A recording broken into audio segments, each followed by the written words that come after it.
kita sudah bahas tentang sertifikat itu bentuknya gimana sih, apa sih dalam istilahnya gitu kan. Maka kita saat ini akan membahas bagaimana prosesnya dari GIRE diproses menjadi sebuah sertifikat. Nah, sebelum kita mulai, saya banyak banget nemuin kasus. Bahkan satu waktu pernah teman gitu ya main ke kantor ngobrol, dia cerita teman-teman, dia sudah memproses tanahnya dari GIRE ke sertifikat itu sudah 3 tahun. Wah, 3 tahun dulu proses. Ya kelar. Nah, ada juga yang cerita sampai setahun, 2 tahun, ya kan? Ada juga yang 6 bulan kelar, gitu. Nah, terus gimana sih sebenarnya standar prosesnya? Apa aja sih yang terjadi di dalam proses itu? Maka hari ini kita akan bahas fokus tentang proses pembuatan GIRE ke sertifikat. Ya, kita biar mudah kita akan coret-coret di sini ya teman-teman ya, biar nanti kita bisa lihat secara detail juga. Maka sebelumnya saya nyalakan dulu video untuk layar iPad-nya. Oke. Yes, sudah nyala. Dan hari ini kita akan membahas tentang proses dari GIRE menuju sertifikat hak milik. Oke, kita bicara tentang proses dari GIRE menuju sertifikat hak milik. Langkah pertama yang kita lakukan adalah cek, ya. Cek GIRE-nya tentunya ya. Cek GIRE. Nah, gimana cek GIRE? Kemana cek GIRE? Cek GIRE tentu kita ngeceknya di kelurahan. Oke, ngecek di mana? Kelurahan. Apa yang dicek? Pertama adalah kita harus ngecek membawa suratnya, letter C-nya nih. Letter C itu GIRE-nya gitu ya, surat GIRE-nya. Kemudian kita juga membuat surat apa? Tidak sengketa. Jadi kita harus membuat surat tidak sengketa dari kelurahan. Kemudian kita membuat atau meminta dari kelurahan adalah warkah. Apa itu warkah? Warkah adalah riwayat tanah. Itu ada di kelurahan biasanya. Tanah itu dari Pak siapa, waris ke Pak Haji siapa, waris ke Pak siapa, kemudian dijual ke siapa, itu ada semua ceritanya di kelurahan. Kemudian adalah bukti penguasaan fisik. Ini bentuknya kayak formulir gitu. Penguasaan fisik. Ini nanti harus dimintakan ya. Kita minta penguasaan fisik, ini kita minta ke kelurahan. Nanti tinggal kita isi. Kemudian tadi juga harus jelas ya. Jadi ini semua alasannya apa? Alasannya itu apa? Alasannya itu landasannya apa? Landasannya apakah tadi GIRE atau misalkan landasannya misalkan di AJB misalkan gitu. Jadi harus jelas. Nah, setelah cek GIRE ini selesai, proses selanjutnya apa? Proses selanjutnya adalah kita mengurus namanya sporadik. Sporadik. Kayak nama jamur ya, jamur sporadik. Nah, sporadik itu isinya apa? Ini ngambilnya di mana? Di BPN. Isinya apa? Isinya adalah satu bundle semua tentang buku tanah, tentang apapun lah yang tentang berkas tanah itu gitu yang ada di BPN. Nah, setelah kita ambil, nanti kita bawa untuk ditandatangan oleh lurah gitu. Ya. Nah, kemudian setelah ini selesai, seperti kita juga sudah, tanda lurah sudah, maka kita laksanakan, kita input. Jadi kita input, kita masukkan ke BPN. Kita input, ada formnya kita input ke BPN. Nah, input itu nanti kita akan bayar SPS ya. Setoran, kita bayar setoran resmi. Nah, yang kita setor ke BPN. Biasanya nggak ada sejuta lah, berapa ratus ribu seperti itu. Nah, kemudian setelah input, proses selanjutnya dilakukan oleh BPN adalah, jadi gini teman-teman, bentar ya. Tahapan yang warna biru ini adalah tahapan yang ownership-nya kita. Jadi kita yang ngurus nih, ya. Ngurus ke kelurahan, ngurus ngambil BPN itu kita. Walaupun sih kita harus bantuan lurah ya, tapi semua yang ngurus kita. Nah, selanjutnya yang warna merah prosesnya ini, yang ngurus siapa? Yang ngurus adalah BPN-nya. Proses di dalam internal BPN apa sih prosesnya? Yang pertama adalah proses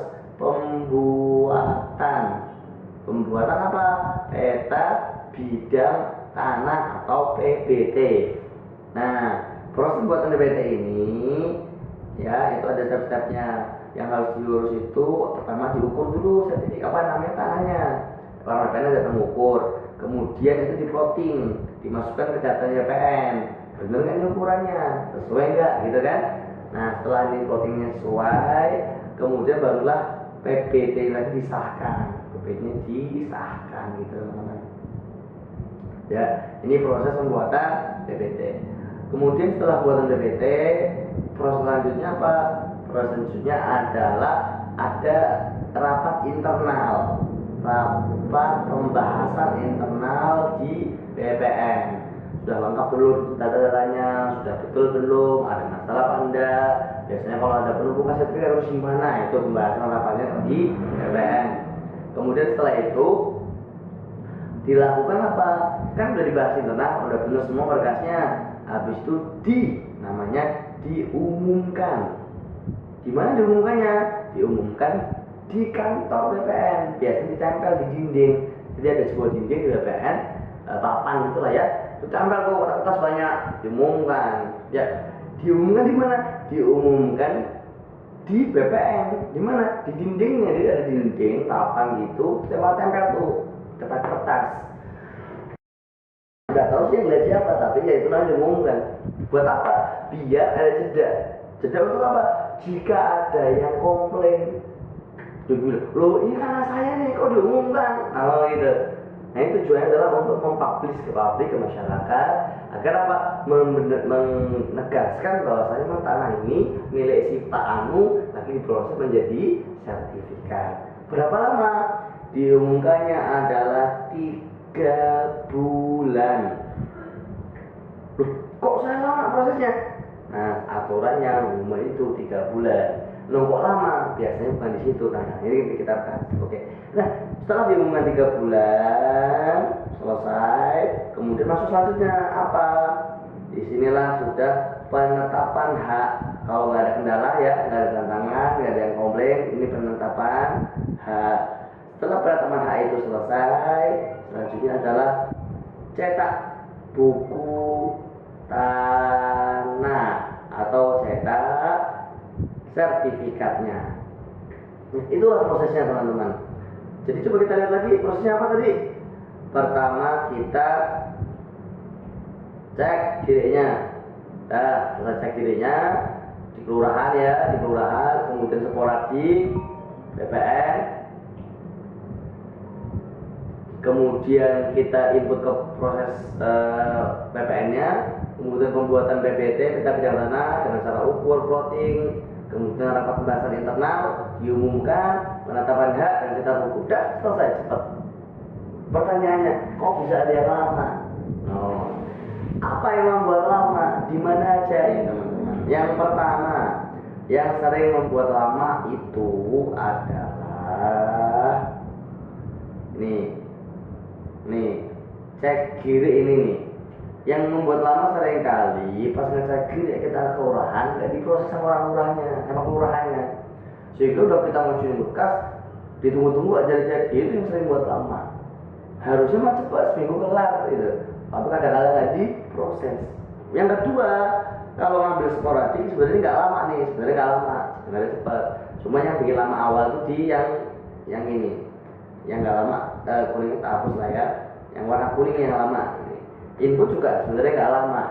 PBT ngukur itu nggak lama, ngukur dengan ngukur ya. Nah yang jadi lama adalah ini setelah ngukur ini nggak dimulai rapatnya nih ya, numpuk berkasnya di BPN jadi proses. Nah biasanya kenapa? Kadang-kadang berkasnya kurang tapi nggak di follow up. Jadi kalau berkasnya kurang nggak bisa dibuat ke masa pembahasan. Rapat itu dimulai kalau berkasnya lengkap. Nah, seringkali berkasnya kurang. Saya pernah tuh ngurus sertifikat udah 5 bulan, tapi udah mau kelar kan, kita samperin, terus dia cerita, wah ini lagi mau masuk pengumuman, loh kok belum pengumuman? Kenapa? Setelah dan tak cek apa coba? ini Pak Victor, ini ada berkas untuk peta bidang tanah itu kan kita butuh tangan-tangan tetangga ya. Ini tantangannya belum nih, tolong dibantu. Nah, itu kan baru mengukur awal, harus sudah 4 bulan lalu itu. Nah itu, seringnya di situ. Jadi ada berkas yang gue sehingga kalau masuk dapat pembahasan. Nah kalau sudah masuk lancar. Kalau pengumuman nanti 3 bulan normal, biasanya normal. Gitu. Kemudian yang lama lagi penetapan tahapnya nih. Udah terima selesai, nggak ditetapin malah Pak berkasnya dulu apa sih itu belum set gitu, nggak diproses. Nah itu sering banget. Karena itu saran saya sebenarnya proses ke SHM itu bisa 6 bulan sebenarnya ya, atau paling lambat 1 tahun lah paling lambat. Namun untuk bisa seperti itu kita harus detail dan mengontrol proses demi prosesnya. Namun kalaupun lama jangan khawatir, selama di plotting BPN itu tidak ada penumpukan, walaupun lama insya Allah tenang aja, tinggal tunggu dan sabar dikit ya. Kalau nggak sabar ya sampai BPN-nya. Begitu teman-teman sahabat muda, semoga bermanfaat dan salam semangat muda berkarya bangun Indonesia.